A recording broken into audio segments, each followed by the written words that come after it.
এত তরকারি কখন রান্না করলেন ভাবি?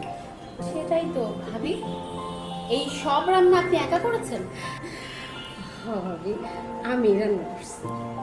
কি বলে আশ্চর্য, মানে আপনি আমাদের বাসায় মেহমান, আপনাকে আমি তখন বারে বারে বলে গেলাম যে ভাবি কষ্ট করবেন না, সেই এতগুলো রান্না আপনি করলেন, মানে একটু লজ্জায় ফেলে দিলেন না ভাবি রান্না করে ঢুকে? কষ্টের কথা কেন কইতেছেন ভাবি? আমি তো বাড়িতে এসবই করি, রান্না করতে আমার অনেক ভালো লাগে। সেটা তো আপনার বাসায়, কিন্তু এখানে তো আপনি বেড়াতে এসেছেন, আপনি এখানে আরাম করবেন, আমরা আপনাকে সার্ভ করব, আপনি তা না করে কি করলেন, মানে রান্না করে ঢুকেই তো আপনি লজ্জা ফেলে দিলেন। তার মানে কি আমার বুয়া আপনাকে কোনো হেল্প করেনি?